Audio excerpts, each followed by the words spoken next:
দই দিয়ে ভেন্ডির দারুণ টেস্টি একটা রেসিপি শেয়ার করব। নমস্কার বন্ধুরা, সীমাস কিচেনে আপনাদের স্বাগত। ভিন্ডি আপনারা অনেক রকমভাবে বানিয়েছেন, কিন্তু একবার এইভাবে বানান, রুটি পরোটার সঙ্গে খেতে দারুণ লাগবে, তাছাড়া ভাতের সঙ্গেও খেতে দারুণ লাগবে।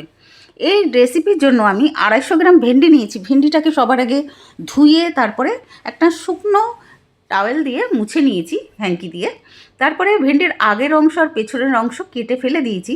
আর প্রতিটা ভেন্ডির দেখুন এইভাবে মাঝখান দিয়ে এক একটা চির লাগিয়ে দিয়েছি, যাতে মশলা পুরো ভেন্ডির মধ্যে ভালো মতন ঢুকে যায়। এবার একটা মশলা বানাতে হবে এই রেসিপির জন্য।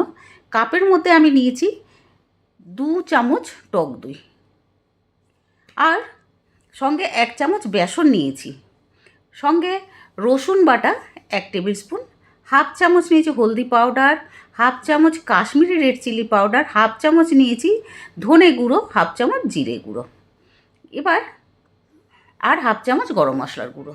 এবার একটু জল দিয়ে মশলাটাকে ভালো মতন মিক্স করে নেব। সঙ্গে দিয়ে দেব 1 চামচ কাঁচা লঙ্কার পেস্ট। এবার এটা ভালো করে মিক্স করে রেখে দেব। একটা প্যানের মধ্যে দিয়ে দেব ভেজিটেবল অয়েল 2 চামচ। তেলটা গরম হয়ে গেলে দিয়ে দেব কেটে রাখা ভেন্ডি। ভেন্ডিটাকে মিডিয়াম ফ্লেমে বারে বারে নেড়ে চেড়ে ভাজতে হবে। খুব ভালোভাবে যখন ভাজা হয়ে যাবে, দেখুন দুটো সাইড ভালোভাবে ভাজা হয়ে গেছে। উপর থেকে হলদি পাউডার ছোটো চামচের হাফ চামচ আর স্বাদ মতো নুন দিয়েছি, একটুখানি নুন দিয়েছি, কারণ নুন তো পরে দিতেই হবে। দিয়ে এবার ভাজবো মিডিয়াম ফ্লেমে। উল্টে পাল্টে ভালোভাবে ভেন্ডিটাকে ভেজে নেব। এভাবে ভাজলে ভেন্ডির একটা সুন্দর গন্ধ বেরোয় আর খেতে দারুণ লাগবে, এই জন্য ভেজে নিয়েছি। ভালোভাবে ভাজা হয়ে গেলে বারে বারে নাড়তে হবে। ভালোভাবে ভাজা হয়ে গেলে একটা প্লেটে তুলে নেব এই ভেন্ডিগুলোকে। এবার ওই প্যানের মধ্যে দিয়ে দেবো, এটা ভেজিটেবল অয়েল দিয়েছি, তেল দিয়েছি, আপনারা এর পরিবর্তে সর্ষের তেল দিয়ে করতে পারেন। সঙ্গে দিয়েছি 1 চামচ জিরা, আর কারি পাতা দিয়েছি 8 থেকে 10 পিস। দিয়ে জিরাটা যখন একটু ফুটতে শুরু করবে, তখন আগে থেকে কেটে রাখা একটা মিডিয়াম সাইজের কুচনো পেঁয়াজ দিয়েছি। পেঁয়াজটা দেওয়ার পরে মিডিয়াম ফ্লেমে পেঁয়াজটাকে ভাজতে হবে। ভাজতে ভাজতে পেঁয়াজের কালারটা যখন চেঞ্জ হয়ে আসবে, এইরকম কালারটা হবে, দেখুন খুব বেশি একদম ভাজা হবে না, ওই রকম কালারটা হতে হবে, একটু চেঞ্জ হওয়া দরকার। এবার যে মশলা বানিয়ে রেখেছিলাম না, সব কিছু দিয়ে, দই বেসন সব কিছু দিয়ে ওই মশলাটা ঢেলে দেব। দিয়ে এবার মশলাটাকে মিডিয়াম ফ্লেমে কষাবো। উপর থেকে একটু জল দিয়ে দেবো, কারণ ওই কাপটার মধ্যে না মশলা লেগেছিলো, তাই একটু জল দিয়ে ওই জলটা ঢেলে দিয়েছি।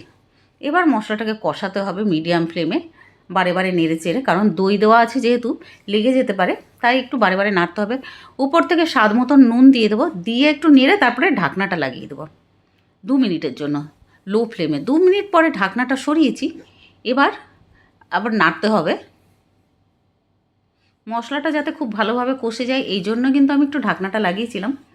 এবার উপর থেকে দিয়ে দেবো ভেজে রাখা ভেন্ডি, দিয়ে এবার নাড়তে হবে।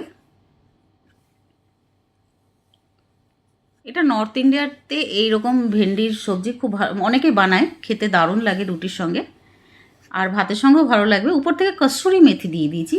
মেথিটাকে আমি না ড্রাই রোস্ট করে রেখেছিলাম, কসুরি মেথিটাকে 1 চামচ মতন দিয়েছি। দিয়ে এবার নাড়বো। নাড়ার পরে ঢাকনাটা লাগিয়ে দেবো লো ফ্লেমে 3 থেকে 4 মিনিটের জন্য। 4 মিনিট পরে ঢাকনা সরিয়েছি, দেখুন কি সুন্দর দেখতে লাগছে, দেখেছেন? তেল একদম ভেসে এসেছে উপরে, তার মানে ভালোভাবে মশলা সঙ্গে ভেন্ডি ভালোভাবে তৈরি হয়ে গেছে। এবার একটু নাড়ার পরে একটা প্লেটে তুলে নেব। তৈরি হয়ে গেছে দারুণ টেস্টি দই ভেন্ডির রেসিপি। আর উপর থেকে আমি ধনেপাতা দিয়ে দেবো। ধনেপাতা দিলে আর একটু সুন্দর লাগবে, সুন্দর গন্ধ হবে, ফ্রেশ ধনেপাতা। পুরো ভিডিও দেখার জন্য ধন্যবাদ। ভিডিওটা যদি ভালো লাগে প্লিজ লাইক, শেয়ার ও সাবস্ক্রাইব করে দেবেন, যাতে আপনাদের আমি আরও নতুন নতুন ভিডিও এইভাবে দিতে পারি। আর ভিডিওটা দেখার জন্য অনেক অনেক ধন্যবাদ আপনাদের।